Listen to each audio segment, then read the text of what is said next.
नमस्कार भाइयों, मैं परवेश वेलकम करता हूं आपको अपने YouTube channel India farming technology में। भाइयों, आज की जो वीडियो है बहुत ही स्पेशल और बहुत ही ख़ास है।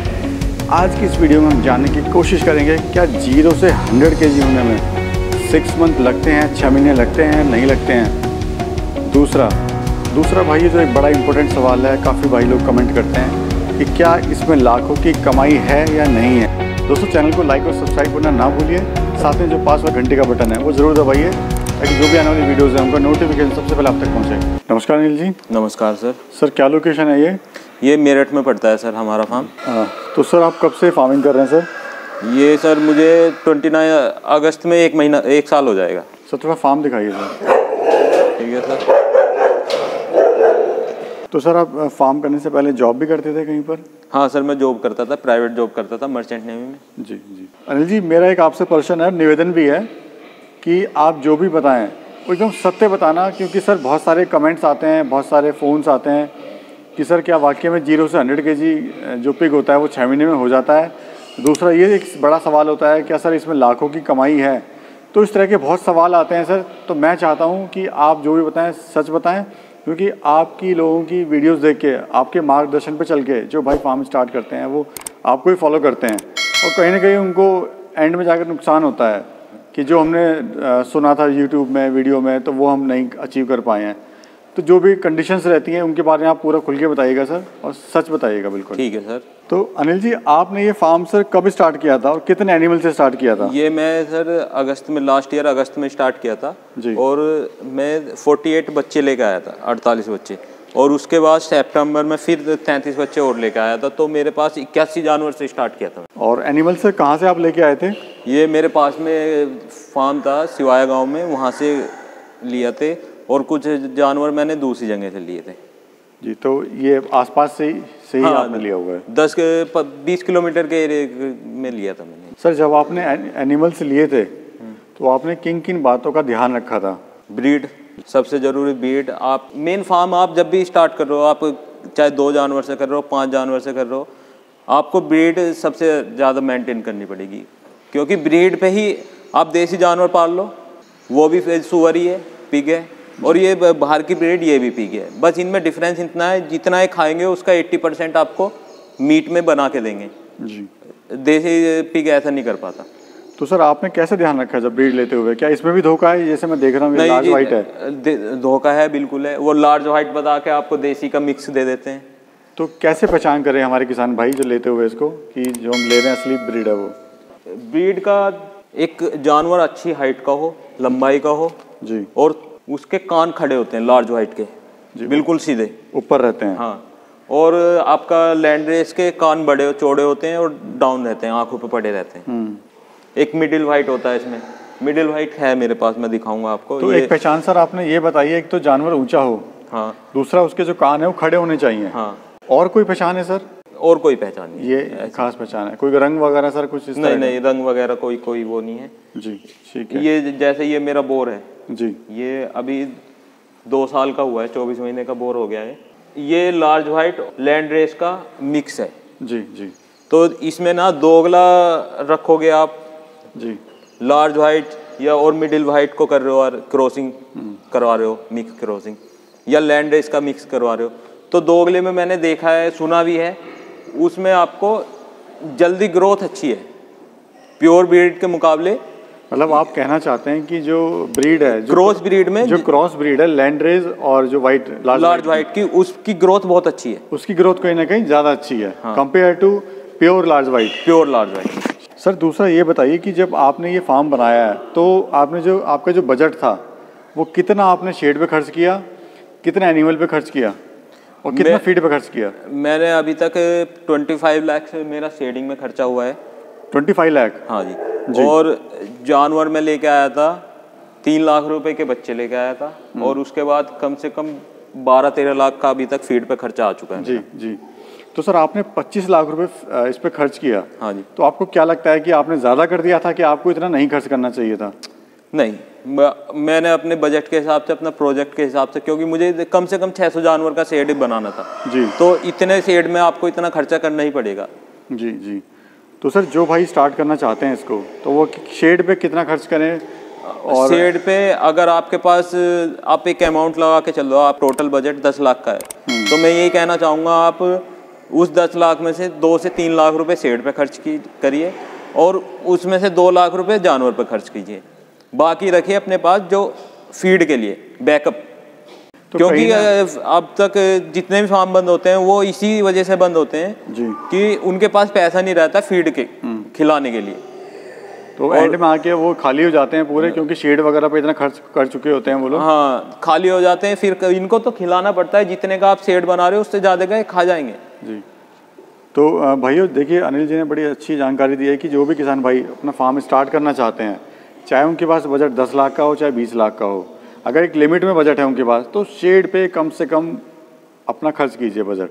शेड पे कम से कम 30 से 40% खर्च कीजिए बस, ताकि आप जानवरों पे और फीड पे ज़्यादा से ज़्यादा आप खर्च कर सकें बस। सर ये बताइए, बड़ा इंपॉर्टेंट सवाल है कि पिग फार्म लॉस में क्यों जाते हैं और क्या कारण है कि एक दिन वो फार्म ही बंद हो जाते हैं?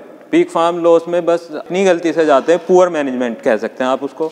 आदमी फार्म खोल के सोचता है गंदा काम है, लेबर छोड़ूंगा, लेबर से करवाऊंगा। नहीं, ये लेबर से करवाओ, मैं कहता हूँ लेबर से करवाओ, पर आपको जब भी आप फीड आपके फार्म में फीड डाल दी है लेबर, आपको उनके साथ घूमना पड़ेगा और फीड डालने के 5 मिनट बाद फिर शेड के अंदर जाओ और फिर जाके पूरे फार्म में देखो कि कौन जानवर खाना खा रहा है कौन नहीं खा रहा है जी। तो उससे आपकी कैजुअलिटी बच जाएगी, आपका पैसा बच जाएगा। मतलब फार्मर को जो ऑनर है उसको ध्यान रखना पड़ेगा कितने उसके जानवर ने फीड खाई है, हाँ, या कोई बीमार है नहीं है, वो फार्मर को खुद ही ध्यान देना पड़ेगा जी। और एक क्रॉसिंग का, क्योंकि कुछ सोचते हैं 10-10 सूरी को एक साथ क्रॉस करा देते हैं, 5 दिन में 10 सूरी क्रॉस करवा दी। नहीं, मैं यही कहना चाहूँगा क्रॉस करवाओ, 5 दिन में 5 सूरी क्रॉस करवाओ बस, बच्चे ज़्यादा मिलेंगे। आप 10 सूरी करवाओगे तो उसमें आपको 6 का 7 का एवरेज आएगा। अच्छा अनिल जी, मैं टोकना चाह रहा हूँ, मैंने कभी कभी जैसे मैं फार्म्स पे जाता हूँ मैं, तो मैंने देखा है कि जो फार्म ऑनर हैं वो कहते हैं कि एक सूरी को 2 नर से क्रॉस कराना चाहिए, जिससे बच्चे ज़्यादा पैदा होते हैं। 2 नर से नहीं, आप एक सूरी को आपने एक टाइम पे क्रॉस कराया, जैसे आज सुबह क्रॉस करवाया, तो एक बार क्रॉस करवाने के बाद उसे नर से अलग कर दीजिए जी, फिर नेक्स्ट डे मॉर्निंग को उसको फिर क्रॉस करवाइए जी। तो एक दिन में एक बार ही क्रॉस करवाओ जी। मतलब ये जो धारणा है कि 2 सुअर से क्रॉस कराना है वो गलत है। एक बार की उसने, 2 बार की, पूरे दिन में 4 बार की, नेक्स्ट डे उसकी स्पर्म क्वालिटी बहुत पुअर हो जाती है जी जी। और सूर्य को कम से कम 48 आवर्स लगते हैं एक बच्चे को स्पर्म को अंडे से मिलने के लिए जी जी। सर एक और सवाल है कि कोई छोटा किसान या जिसके पास सर कम पूंजी हो, वो कैसे अपने फार्म को स्टार्ट कर सकता है, कितने एनिमल से वो स्टार्ट कर सकता है ताकि उसको प्रॉफिट आना स्टार्ट हो जाए? प्रॉफिट आना स्टार्ट हो जाए तो उसको कम से कम 5 से 10 फीमेल से स्टार्ट करें। बच्चों से कभी स्टार्ट मत करना, फीमेल से स्टार्ट करना है, उससे आपको नेक्स्ट 4 to 5 मंथ में इनकम आनी चालू हो जाएगी। और पूंजी कितना इन्वेस्टमेंट लेके चले वो सर? 10 से अगर स्टार्ट करना चाहते हैं, अगर आप 10 फीमेल का कर रहे हो तो कम से कम 10 लाख का, 10 से 12 लाख रुपए का बजट होना चाहिए आपका। मतलब बैकअप सब मिला के 15 लाख रुपए आपके पास? हाँ, 14-15 लाख रुपए होना चाहिए। 10 से इतना तो होना ही चाहिए। सर क्या फार्म 100% फीड पे चलाना चाहिए? क्या हाँ, अगर देखो, अगर फूड वेस्ट पे चलाना चाहते हो, फूड वेस्ट पे भी इनकम है, मैं मानता हूँ, ठीक है, आपको साफ सफाई रखनी है, एक स्टेटस मेंटेन रखना है, तो मेरे तो मानना ही है फीड पे रखो। एक जानवर पे फूड वेस्ट पे आपको 5000 बच रहा है, फीड पे आपको 3000 बचा है। 3000 अच्छा है, बीमारी कम है, साफ सफाई अच्छी रहेगी और आप 4 आदमियों को दिखा सकते हो कि हाँ ये किया हुआ है मैंने। मतलब जो नया फार्मर है वो कम तजुर्बेकार होता है, उसको फीड के बारे में इतना नॉलेज नहीं होता, जानवरों के बारे में, तो बेटर है कि वो कंपनी की फीड पे भरोसा करके उनको दे सकता है वो। हाँ जी, कंपनी की फीड पे खिलाओ। अगर आप 2 साल 3 साल आपको हो गए, काम कर रहे हो कंटिन्यू, आपका फार्म अच्छा चल रहा है, तो आप अपना फीड बनाओ फिर, और आपको एक्सपीरियंस हो जाए आप, और वो फीड बनाओ। स्टार्टर कंपनी का खिलाओ, 100 फीड ब्रीडर वो कंपनी का खिलाओ, ग्रोवर और फिनिशर जो फैटनिंग के लिए बच्चे रेडी कर रहे हो उसको ग्रोवर और फिनिशर अपना बना के खिलाओ, कोई प्रॉब्लम नहीं है। तो कहीं ना कहीं जो नए फार्मर्स मैं देखा भी है कि अपना फीड खुद बनाते हैं वो, तो उसमें एक असंतुलित भोजन की एक्चुअली ना क्या होता है, हम अपना फीड बनाते हैं, हम मिलाते हैं, मक्का मिलाते हैं, और आपका राइस पॉलिश हो गया, आपका मस्टर्ड का खली हो गया, और तुम्हारा ये मच्छी का छिलका हो गया, फिर मिलना मिक्सचर हो गया, कुछ लीफ 50 दवाई या मेडिसिन लिक्विड्स मिलते हैं उसमें। तो आप हाथ से मिलाते हो, तो वो हाथ से ना आप उतनी अच्छी तरीके से एक्यूरेट नहीं मिला पाते कि हर जगह बराबर चीज मिली हो पूरे फीड में, जितना कंपनी वाले मिलाते हैं। कंपनी वालों के पास मशीनें हैं, वो एक्यूरेसी की वजह से तो आप बना लोगे 30 रुपए किलो में बना लोगे, वो 35 रुपए किलो आपको वही फीड दे रहे हैं, वही चीज मिला के दे रहे हैं। क्यों दे रहे हैं? क्योंकि उनको पता है उसकी एक्यूरेसी है, हर दाने में उतने ही वो है। सर, फार्म बनाते हुए किन किन बातों का ध्यान रखना चाहिए? शेडिंग, और ये जो नीचे, मेरा मानना है आप कोई नया फार्म बनाओ, नीचे पत्थर ही लगवाना, ये रेड कलर का सिल्ली, क्योंकि ऐसा ईंटों का बनवाओगे वो कम से कम 2 साल में आपका मेंटेनेंस मांगने लगेगा। ये मेंटेनेंस नहीं मांगेगा पर टाइम लेगा, और आपको साफ सफाई रखने में बहुत आसानी रहेगी इसमें। तो ये कहीं ना कहीं मेंटेनेंस फ्री है, लॉन्ग लाइफ है, और क्लीनिंग के लिए बहुत अच्छा है। और एक इसमें स्लोप बहुत जरूरी है। सर देखिए, किसी भी काम को स्टार्ट करने से पहले प्रशिक्षण लेना बड़ा ज़रूरी है। हाँ जी, चाहे वो डेयरी फार्म हो, चाहे पिग फार्म हो, चाहे एग्ज़ाम हो, कोई भी हो। तो आपके नज़र में प्रशिक्षण कितना महत्वपूर्ण है इसमें, और प्रशिक्षण कहाँ से लेना चाहिए? प्रशिक्षण बहुत ज़्यादा ज़रूरी है। आपको हर कुछ भी काम कर रहे हो, आप जॉब भी कर रहे हो, तो आपको उसकी बेसिक नॉलेज तो होनी चाहिए ना। आप कहीं से भी लो, मैं तो आपको कहूँगा कि एक गवर्नमेंटेड लो, क्योंकि गवर्नमेंट को आपका सर्टिफिकेट मिलता है। आप अगर आपका कोई सोर्स है कहीं लोन वगैरह, तो वे सर्टिफिकेट मांगते हैं, आप दिखा सकते हो कि हाँ यहाँ से मैंने ट्रेनिंग की है। तो सर, और क्या महत्व है, क्या सीखते हैं वो ट्रेनिंग में? ट्रेनिंग में आपको ब्रीड का बताएंगे वो जी, कितने प्रकार की ब्रीड होती है, मैक्सिमम कितना वेट गेन कर लेते हैं, किस एज तक वेट गेन कर लेते हैं, उनको बीमारियों के बारे में बताते हैं, क्या क्या बीमारी होती है, इस बीमारी से क्या बच सकते हो, फीवर में क्या देना चाहिए, बच्चों को दस्त है उसके लिए। तो उसी चीज़ के आपको बीमारियां, बेसिक और फीड, इस चीज़ के बारे में बताते हैं। तो ट्रेनिंग लेना कहीं ना कहीं बड़ा आवश्यक बनता है। हाँ जी, फार्म स्टार्ट करने से पहले। बिल्कुल। सर, दूसरा ये बताइए कि आपको समस्याएं क्या क्या आई फार्म को जब आपने स्टार्ट करा, तो और आज भी आपको क्या समस्याएं आ रही हैं? एक सबसे बड़ी बात, आपको इंडिया में ब्रीड बहुत मुश्किल से मिलती है लार्ज वाइट की, क्योंकि हर किसी के पास लार्ज वाइट की प्योर ब्रीड नहीं है।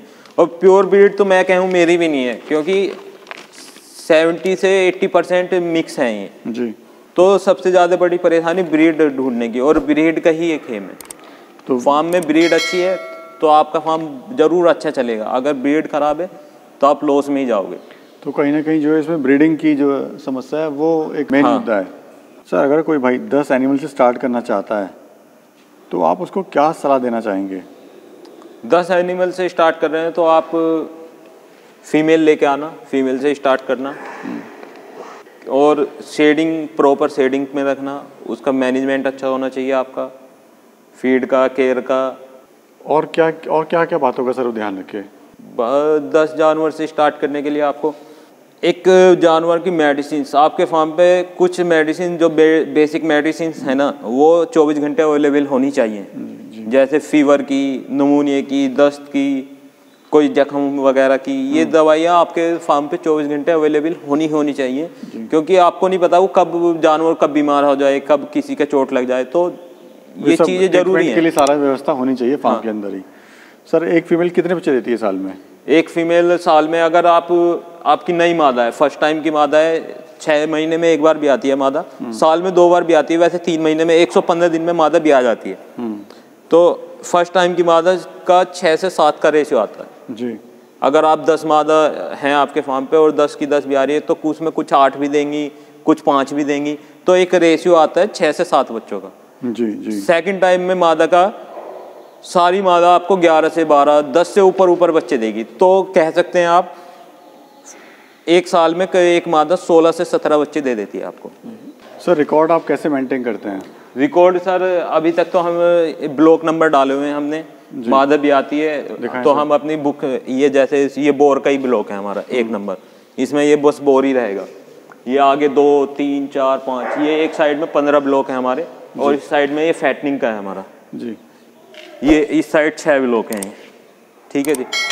तो अभी तक तो हम जैसे ही मादा भी आई, हमने इस ब्लॉक में डिलीवरी करवाई। ये फॉर्मिंग पैन है, डिलीवरी हम यहाँ पे कराते हैं जी। यहाँ पे डिलीवरी हुई मादा की, यहाँ पे हम 15 दिन तक रखते हैं, 10 से 15 दिन, ठीक है। उसके बाद मादा को निकाल के हम यहाँ पे शिफ्ट कर देते हैं बच्चों के सहित। तो जैसी मादा हमने यहाँ पे शिफ्ट करी, हम अपने उसमें मेंटेन कर लेते हैं। ये मादा इस डेट पे आई थी और इस डेट को तो रजिस्टर में आप रजिस्टर में मेंटेन कर रहे हैं। कब जो फीमेल है कब उसने बच्चे दिए, कितने बच्चे दिए, कितने तो उसको फिर बच्चों का टीकाकरण होता है, इनको आयरन की डोज देनी पड़ती है, बेला मिल देती है, तो वो सब चीज़ें हम रजिस्टर में मेंटेन करते हैं। कब ब्रीड, तो उसका सर कहीं ना कहीं आपको लगता है फ़ायदा है? बिल्कुल फ़ायदा है सर। आपको एक तो पता रहेगा आपका बच्चा किस डेट को हुआ था ये बच्चा, और क्या ग्रोथ कर रहा है जी, कितने दिन का बच्चा हो गया। और क्योंकि जैसे ये बच्चा आज हुआ मेरे पास, आज मादा भी आई, तो उसके 4 दिन बाद उसको डोज लगनी है, आयरन लगना है, फिर नेक्स्ट डे उसको बेलामिन लगना है, फिर 10 दिन के बच्चे को फिर आयरन लगना है, और तो फिर 14 दिन के बच्चों को। तो और आपके पास दिन में 5 मादे भी आ गई, तो आप कैसे बता पाओगे कि ये मादा कब भी आई? तो ये कहीं ना कहीं बहुत ही ज़रूरी, क्या बहुत ही मतलब रखना ही चाहिए तो। नहीं, रिकॉर्ड मेंटेन होना चाहिए, ताकि जब आप सेलिंग वगैरह करते हैं तब भी आप उसको सेलिंग, और ये रिकॉर्ड मेंटेनेंस का ये फ़ायदा हो रहा है, आपको ये पता चल जाएगा। जैसे आपके 2 महीने में 50 मादे भी आई हैं, आपने वो बच्चे फैटनिंग पे रेडी किए, तो आपको उनमें पता चल जाएगा कि हाँ मैंने इन 50 बच्चों पे इतना खिलाया है जी, इतना इन्होंने वेट दिया है, इतना मुझे खर्चा हो गया, इतना मुझे प्रॉफिट हुआ। तो आपको प्रॉफिट निकालने के लिए तो रिकॉर्ड तो मेंटेन होना चाहिए। सर अनिल जी, जैसे आप यंग हैं काफ़ी, आपने एक कम उम्र में आपने अच्छा बड़ा फार्म जो बनाया हुआ है, तो आपको थोड़ा एक्सपीरियंस भी होगा फार्म पे जाते हैं, विजिट करा होगा, तभी आपने खोला है। तो आप किसान भाई को क्या सलाह देना चाहते हैं जो फार्म स्टार्ट करने की सोच रहे हैं या करने जा रहे हैं? चाहे वो फीड हो, चाहे वो एनिमल की ब्रीड हो, चाहे किसी भी तरह का जो तजुर्बा है, आप कभी भी फार्म स्टार्ट करने को सोच रहे हो, सबसे पहले आप अपना एक माइंड सेट करिए कि मुझे करना ही है, ठीक है जी। माइंड सेट हो गया, उसके बाद 10, 20, 30 हज़ार रुपये खर्च किए, फार्मों पे घूमिए, देखिए कैसा बना हुआ है, क्योंकि शेडिंग जो होती है ये सबसे ज़रूरी है। आप एक बार खर्चा करना है आपको, और वो लाइफ टाइम तक रखना है। और ये चीज़ ऐसी नहीं कि आप आज यहाँ गलत हो गया कल सुधार सकते हो, नहीं, एक बार जो लग गया। बिल्कुल। तो इसकी वजह से हर करिए, खर्चा करिए, घूमिए, शेडिंग की देखिए कैसे शेड बनाया हुआ है, कैसा उनका मैनेजमेंट है, तो उस चीज़ से आपको सीखने को मिलेगा। उस चीज़ में आपको एक वो भी पता चल जाएगा कि आगे आपको बनाना है नहीं बनाना है। जी जी, तजुर्बा होना, तजुर्बेकार लोगों से जाके मिलिए कि प्रॉफिट है नहीं है, किस तरह से प्रॉफिट कमाते हैं वो, तो ये है। सर अगर बात करें हम इनकम की, तो आपको सर कितनी इनकम है इससे? इनकम सर अभी तक मैंने बच्चे सेल नहीं किए हैं जी। इनकम का तो मैं अंदाज़ा लगा नहीं सकता। हाँ, मैं कुछ बच्चे लेकर आया था, मैंने 81 बच्चे से फार्म स्टार्ट किया था, ठीक है।